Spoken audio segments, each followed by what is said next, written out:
Hello, my name is David Turner and this is another episode of Lunar Poetry Shorts. Today I'm joined by host and founder of the A and the E, James Massiah. Hello James. Hello, how you doing? I'm good. As always, we're going to start with a poem. This is a death dance. We are all born blind and innocent, a miracle. Trembling, moving, shaking, waking, hands raised, fists clenched, watching, seeing, corrupted, cursed, moving still, movements worse, blind again, impure, complete, dead, finished, motionless, memories, good times, parties, firsts, laughing, lusting, shaking, dancing, dust, dusk, done, an afterthought, the afterlife. Is it darkness or brightness or stillness or flight? From cock control to clutching throat to coughing bones, a phantom ghost, a banquo or a vanquished foe, the dark unknown, beyond the veil, beneath the earth, between the realms, amidst the stars, where to go, who knows? What happens after death is unknown, unknown, unknown. Thanks, man. How are you? I'm good. Thanks for joining us. Yeah. First question, as always, is why poetry? Why poetry? So, I think poetry was given to me, not by the gods or anything as conceited as that, but my mum, my parents, I suppose. So, we're a Christian family. Read a lot of the Bible when I was young. We had to memorise verses to read out in church on a Sabbath, and also mum bought us lots of reading material when we were quite young. So Alan Alberg, John Agard, Laughter is an Egg, and then all of the kind of anthologies that you get in school as well. So yeah, I did a lot of reading and stuff when I was quite young, and it just kind of felt like a natural progression to kind of produce my own. But the spark came really through grime, Dizzy Rascal. I mean, even kind of pre the Boy in the Corner album, hearing sets on the radio that he'd do with Wiley and the Roll Deep guys on Pirate Radio, and that kind of felt like my voice. Yeah. And so it's kind of like taking the kind of literary heritage that I'd been given by my parents and kind of mixing that up with a kind of more contemporary voice of grime. I just want to point out, this is for Liv Winter's benefit. Yeah. I get your references because she treats me a bit like her granddad. Oh gosh, yeah. Like I'm completely out of fucking touch with her. I know grime. Shut up. He gets it, Liv. He gets it. I sort of got, as I was saying before, this next question. Yeah. I wrote it and it don't make any sense. I'm going to try and make sense of it live. Let's give it a shot. I wanted to ask, actually, if you see yourself first as a poet or rather an artist that writes and performs poetry on occasion. That's a good question. Yeah. I guess I'd say as a poet first and foremost, only because my kind of early inspirations were poets, or they identified as poets, and so I mean, kind of Benjamin Zephaniah. I mentioned John Agard earlier as well. Those are people who were poets. Muta Baruka, a dub poet, was someone that my dad would play to us in the house. This is important, almost separate from the kind of even the gospel music that we hear at home. Muta Baruka was separate. Like, listen to this, okay. And these are kind of people who would like almost like create time capsules with their words. And I wanted to do that, to be someone who had spoken word presented to you on a pedestal in a way. I mean, I'd say so. Yeah, I mean, definitely you had like I said before, the kind of literary heritage. Yes. But then yeah, my dad would always kind of mention the dub poets as well. Linton Kwesi Johnson. Yeah. Muta Baruka. Even John Cooper Clarke. He even to this day. We'll talk about. It's failing me now actually. But he was evidently Chicken Town. Yes, yeah. Kind of, my dad is always kind of quoting little bits of John Cooper Clarke, and so yeah, the kind of the performative element, the performance element, was always seen to me as very important. And I guess, like I say, hearing the Muta Baruka on record, my dad would like blow the dust off it, and then put it on the turntable and we'd hear it, and so that kind of felt, I don't say more immediate, but it was a different experience to reading poems before. It's interesting. There is obviously a different experience. It doesn't mean that one is better than the other. Of course, it's different. Stirs different emotions within you, doesn't it? It's perhaps records are more immediate than the page. But mainly asked because obviously you make music as well, and I was just wondering how relevant you feel it is to explain maybe the difference between the things that you do and of course the overlap, because there must be a massive overlap as well. Yeah, I think you kind of have these genres and titles, and they definitely serve their purpose, but the difficulty sometimes is that you must feel inhibited by them, and so I definitely kind of see myself as a poet first and foremost. That's like my kind of primary trade, if you will. But would have been 2012. A friend of mine who was making music under the name Conrad the Scoundrel at the time, now Conrad Kira, he was producing music and kind of like rapping over the beats that he made, and he would often encourage me to rap. Now, I know I mentioned before, grime as an early influence, but there kind of came a point in time when, I guess partly out of a need to distinguish myself from MCs and rappers, I would say no, I'm not a rapper. I can't rap. I don't rap. Now I don't know. It doesn't feel like there's quite such a need to make that distinction anymore. But certainly at a point in time, I had to make that distinction. And so I was like, "Nah, Conrad, sorry, bro. Like, I'm not a rapper. I'm not gonna rap." But he was like, "Man, like, I feel that it'll just add another dimension to what you do. Even your poetry, if you were to take on, rapping." And so around 2012, I started to rap with Conrad. And I mentioned Boiler Room earlier. A lot of friends of mine were DJs, working at, like I say, Boiler Room, work at these NTS East London, stalwarts, I suppose now, and kind of just being around them and their music. Joshua Ederhand, another poet. Oh, he's fantastic, right? Shit, I saw him for the first time recently. He is amazing. Really good. He's someone who toes that line really well. And so it was kind of hearing the stuff that he did with LV, kind of like really kind of heavy electronic pulsating beats that you want to dance to, and then every now and then, seeing him live, he would kind of say something that was more poetic, and then he'd rap something which was more kind of metric and on beat, and hearing him kind of back in 2011-12 made me think, I can do that. So in terms of the distinction, so actually, I was going to say, do you think the distinction or the conflict over the distinction is more in the artist's head rather than? I think the artist is having problems with the distinction because they think it's the audience's problem. Yeah. But it actually turns out to be the problem in your own head.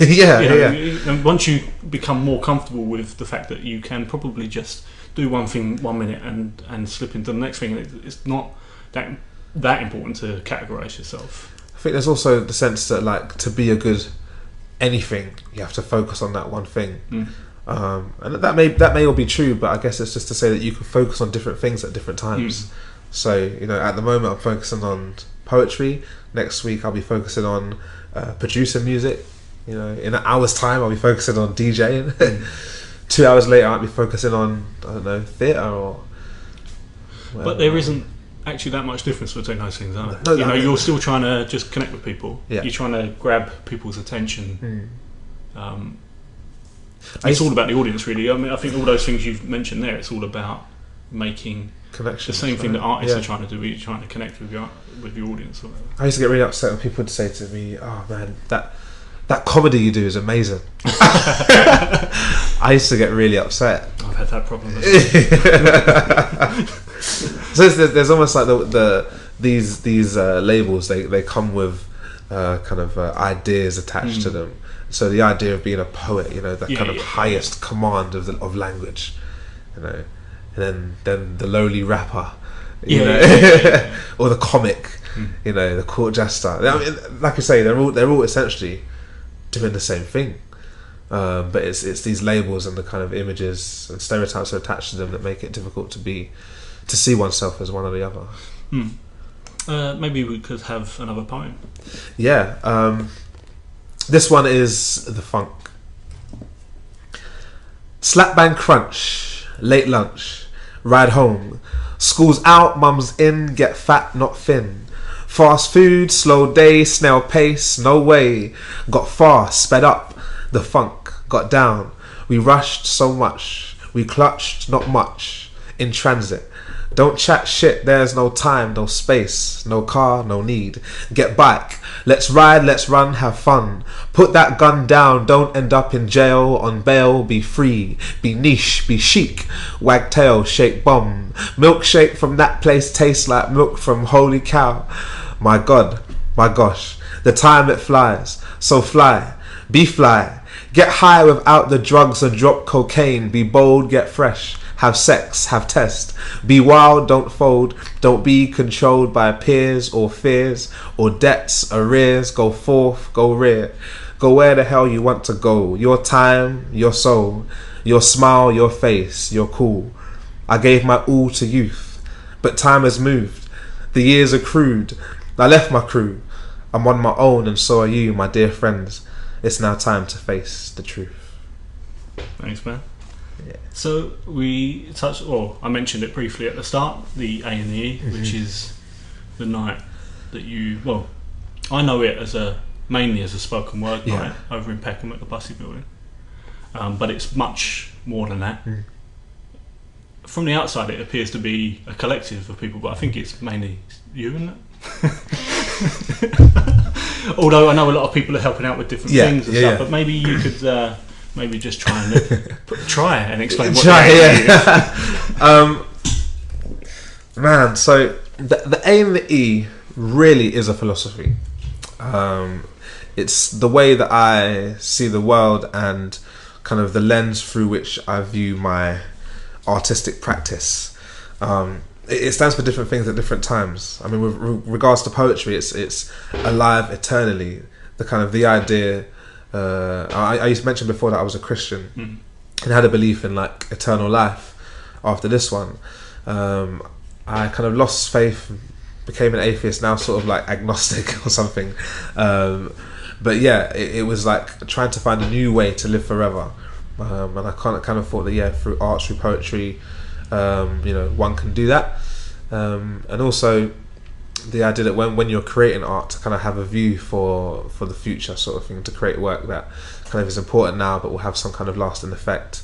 But yeah, I mean, it operates in so many other ways. AE also like all equal, kind of a philosophy that through which I kind of view the world, society, kind of to say that you have to know your allies from your enemies, but that those battle lines shouldn't be drawn along sex, gender, sexuality, gender, class, race, or other such things. And so kind of with that ethos, I wanted to kind of create a space for people who felt the same way to tell those stories, and even some stories that aren't political or philosophical. Sometimes you hear trivial work, but I guess even in that sense that's political as well, because sometimes you need to kind of just hear a bit of kind of nonsense, as it were. Kind of you get these amazing nonsense poems that use the same word over, the same letter over and over again. It's like often an equally strong political message in the mundane, in the banal, because that is, as I'm laughing now because I was having a discussion with Paul, the editor of Lunar Poetry, recently, about how there is no authenticity in poetry and there is no reality because it's art. It's all artifice or whatever. But the mundane and banal is as real as the political or the overtly message-laden poems. And I think I feel a bit bad now because I've sort of hijacked what you were saying, but I think it's a shame when poets feel like they can't be mundane. They can't focus on the small things in life, because often, or no, sorry, not often, but equally as much, they have the right to be heard and be represented. Because sorry, I took over there. What you said, you kind of, it's good we're on the same wavelength. That's almost what I would have said. I love it sometimes to hear a poem about cheese. I tend to find that poets, maybe it's not an accusation of all poets, of course not, but there is a kind of a time when I notice that some people take themselves too seriously. Life is dark and there is a lot of kind of real shit happening, But no, you know, you can like let your hair down sometimes. You know, this doesn't because have to be. Poetry can be an escape as well, kind Oh, of, whilst course, also man. connecting with real things. One of my favourite poetry sets I've seen in a long time. Well, it was only an open mic thing, but it's a guy called Donald Chegwin. Yeah. He has this poem about zombie men made of onions, and it's just hilarious. And they go on a rampage eating brains and stuff. And he also has a poem about eating stuffed owls in a stuffed owl museum, and they're just so ridiculous. Yeah. But they're brilliantly written. I mean, that's the main thing. If things are written well, exactly. You can listen and you can connect with that person, even if the themes are completely ridiculous. You know. I guess the New Funk breakfast show is also a nod to a kind of different philosophy of mine, like the idea of function, like a poem that knows its function. So I was just saying, this breakfast show that James is talking about now is a radio show or a program on NTS Radio, which I found it on TuneIn, on the TuneIn app. Can you find it elsewhere as well? ntslive.co.uk. Yeah. And then the TuneIn app is actually, I would recommend that anyway, because you can find so many other great radio stations, but I found NTS through that. TuneIn is a radio app. Yes, so I've got it on the iPad. So my friend, I mentioned her far too much. Kyla Manenti, who runs Union in Putney, she was on Wandsworth Radio or something recently. Yeah. So I downloaded it in order to hear that, because I wasn't close enough to Wandsworth to hear that. But it's a great little app. Anyway, that's ridiculous. I can't believe I'm not plugging them. I don't mean to. Let's just start paying me. Anyway, so I just wanted to clarify that, because I think people should check that out anyway. So just mention what you're doing. Yeah, good on you. So I suppose that New Funk, the idea, function. The idea of function. So whatever it is that my humble belief is that an artist should know the function or the purpose of what it is that they're creating, and once you know what your poem is meant to do, it will do what it's meant to do. You know, sometimes you think that someone's trying to write a massive kind of political poem that's going to change everything, but they're kind of going about it in the wrong way. And sometimes it's almost like if a poem is meant to be kind of silly and funny and does that well. I think that's my point about Donald as well, because it's so deliberate what he's doing. Yeah. It works. I think if anyone is stupid enough to ask for my advice when they're starting out, I always tell them that you can be boring and banal and sort of and have that very dry delivery, but you have to know why you're doing it, because if you don't know why you're doing anything, it will never work. And that's true of art and music and writing. I think you can take any style you want to, but it has to be considered, doesn't it? It can't just be an accident, or I suppose, well, it could be a lucky accident, but I don't trust you to do it, so don't do it. This thing that was on some kind of people, a lot of talk about the other day, Malevich's The Black Square. And the importance of that at the time, within the context of other kind of works of art that was coming out at the time, and that being revolutionary for what it was then. So it was almost like he knew what he was doing when he did that. As long as you know what you're doing, and whenever you do what you do, I'm glad you brought that up. That's one of the best exhibitions I've seen in a long time. It actually, that sums up the whole point perfectly. Of course, anyone can paint a black canvas, but you can't just be the first person to do it. You can't be the person that did it for a specific reason. Also, what people miss, I'm going to go off on a fucking tangent now, what people miss about his black canvas was it was hung up in the top corner of a room, which in the Russian Orthodox tradition, which he was part of, was reserved for a painting of the Virgin Mary, and it was hung in place of an idol. So it wasn't just black paint on the canvas, it was much more than that. It had a greater depth of meaning. There you go. And it is. Check out Malovich. They've got the biggest book on sale in Tate Modern. It's like you could. It's huge, and he was so prolific. A lot of his work was no good, but he was so varied in his style. You can't possibly like everything he's done, but. So 90% of everything is shit, apparently. Anyway, I would say about 98%. 98%, yeah. So everything I do is shit, but everyone else's stuff is shit. But going back to the point of the A&E seems to have a very definite identity that it deals with issues of gender, of sexuality, and equality. And because this is a poetry podcast, we'll have to ignore a lot of the other stuff that the A&E does. Why do you think that spoken word is an important way or an important tool in dealing with these issues? Essentially, you say spoken word. I only said spoken word. It's not supposed to be a leading term. I only say spoken word because of it being a live event at the A&E, and it could be poetry as well. I mean, so I'd take the spoken word only for the illustration. Christian, went to church, heard sermons. Some of these sermons would change my life, and so kind of from a young age, I was used to seeing someone in front of a microphone delivering something that could potentially be life changing. And so I mean, I've kind of like come away from the idea of thinking of myself as a saviour of mankind, delivering a sermon, you know. And so I guess the idea was to kind of create a space where everyone could kind of tell a truth, as it were, you know. That's why the philosophy is important, because I can't police what people are going to say on that microphone, but by kind of like making it very clear that we do have this identity, that we do believe in this, you know, this kind of all equal thing. It kind of serves as an excluder, if you will, for people that might come and like deliver the hate speech or whatever. But I do think that it's important to allow people to express themselves and tell their own truths, because everyone has their own story at the end of the day. And the football cliche is coming out now. everyone has their own story. And I mean, it's just been before the A&E started. So I mentioned American Apparel before. I worked at American Apparel, and it was a completely different world to what I've been in before. The people that I'd met, who were all kind of, not all, but most of them were at art school studying art, or kind of at the kind of the higher, bigger London universities, and hearing their stories really broadened my perspective.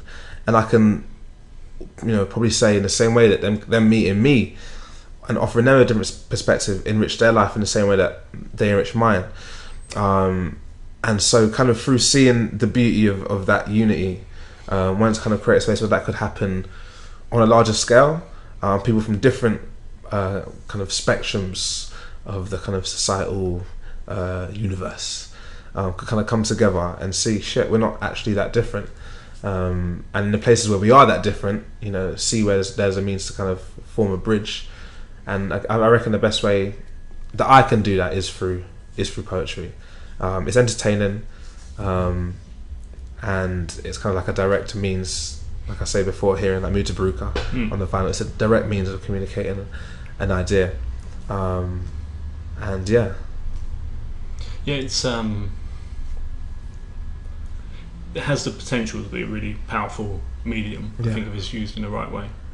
But it's interesting as well, thinking in those terms, and looking back at the conversation we just had about both extolling the virtues of being ridiculous as well, and not having a message as well. And it's maybe that the reason I ask those questions, because there is that contradiction that exists between it possibly being a life-changing experience for some people, but at the same time it could just be entertainment. And that's not denigrating it at all, because that's an amazing thing as well. I mean, to just go out and be entertained by people's words and stories and the way that they deliver those words as well. I'd kind of played a lot with what the E could stand for. So it was like arts and ethics, or arts and equality, arts and entertainment. And I was, you know, it has none of those have worked in my mind. But yeah, it's entertainment. It's ethics, it's equality. I think that's maybe why I've struggled so much with explaining to people what the A&E is. But, you know, because every time you have an event on Facebook, it's advertised on Facebook, it's always got a different picture or graphic. Or the A&E are always something else. And it always seems to be changing, which is why it sort of seems like a collective rather than me. Rather than you pissing about Photoshop. Oh my goodness! Or putting up pictures of me. That picture of you it was on TV the other day. Was it? On London Live. Oh shit. Yeah. Oh. I don't have a TV, so I wouldn't know. I'm not gonna. That's too self-regarding. I'm not gonna talk about it. Maybe another final poem, please. This poem is called South London Style. To the newly single, sold on the idea of a good old-fashioned fuck. This is your season. Leave the city at your peril. This hive comes alive in amber light. When the winter comes, you'll only wish you kissed the summer more. In that South London style, Parker pulled in at the waist, as you shiver with your lover, waiting ages for the night bus. Missing your spaghetti tops, denim shorts, bare legs and tan, lying itchy on the grass, getting darker every day. As undercover cars zoom past, each sirens keeping Lambeth lively. Sports saloons with sapphire stars and bully vans with Bobby Bacon burning in the heat. Strictly Eye-Tower in Brixton, Studio in Bermondsey, My Girl in Belgravia, now in Barcelona. Not back till September, keeping summer moving slow. Vauxhall Bridge, I'll fly me over, still as single, still as fucked. As autumn falls and shorts turn into jeans, turning carnival into a memory.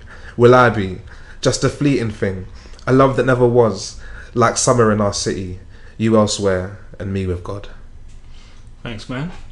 So, like Lunar poetry in general, and the podcast is supposed to be sort of like nationwide, and we try and talk to everyone as much as possible from wherever they are. But I love it when it's all South London. Yeah. It's funny, just before talking to some people like, about what the A&E is, and like, it feels very South London. No, it is. Yeah. It's got because I think what you do is quite similar to Spoken Word London, but Spoken Word London is very East, right? Dalston even. Yeah. Well, it's strange because Pat Cash lives on Nell Kent Road or somewhere like that, so he lives in South East London. But Spoken Word London is because of the people who go there. And it's very East London, you know. But the A&E feels South. Yeah, South. Dirty South. So we've got a couple of last questions to finish up on. What have been the main influences over your... Actually, you've touched on it a bit already, but what have been the main influences over your development as a writer and a performer? I often talk about how much I hated university, but it did serve its purpose. I was exposed to the beats while I was there, and the romantics also. But yeah, earlier on I did mention Dizzy Rascal. So yeah, some of his stuff is just amazing. I think, like I say, hearing my language spoken, you know, and being aware that other people, you know, spoke this language and heard this music, made me really want to tell my story as well, and kind of gave me a sense that the language that I speak, you know, is valid. Yeah, so I was meant to ask that earlier. Listening to records like that, was that the first time you felt like some other people spoke in the same way? Like, and I don't mean just your day-to-day accent, I mean creatively, they spoke as you spoke. Yeah, I think I'd say that actually. So I guess at school, you know, we listened to these mixtapes that these guys were putting out and stuff, and that was fine. That was like a local thing.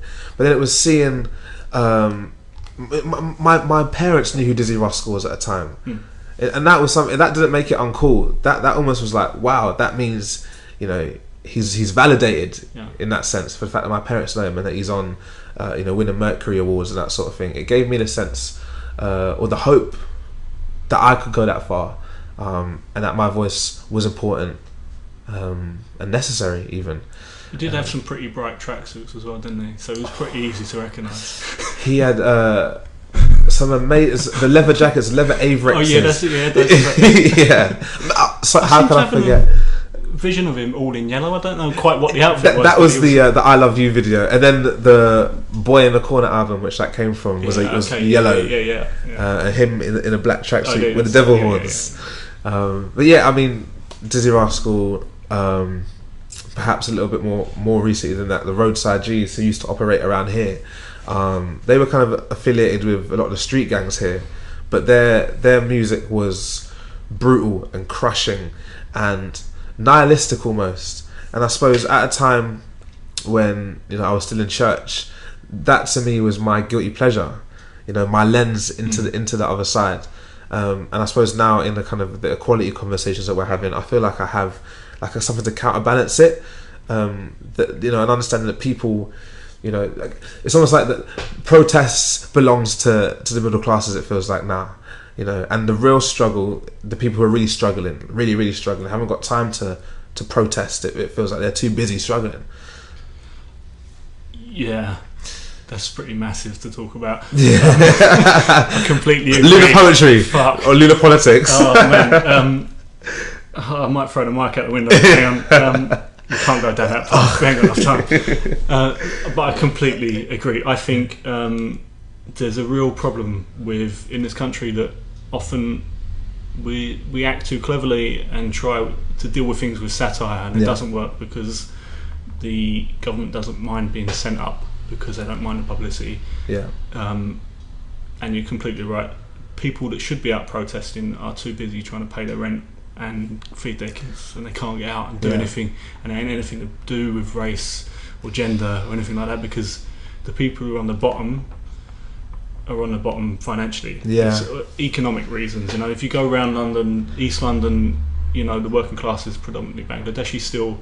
Certain parts of North London, Homerton and stuff, you know, you've got big black communities on the bottom. But of course, still South East London, you know, the working class is still predominantly white. Yeah. And it's nothing to do with people being different. It's just how much money they haven't got in their bank accounts. Yeah. And they're being fucking shit on from a great height, and we should all kick the fucking gates down. Hey, there you go.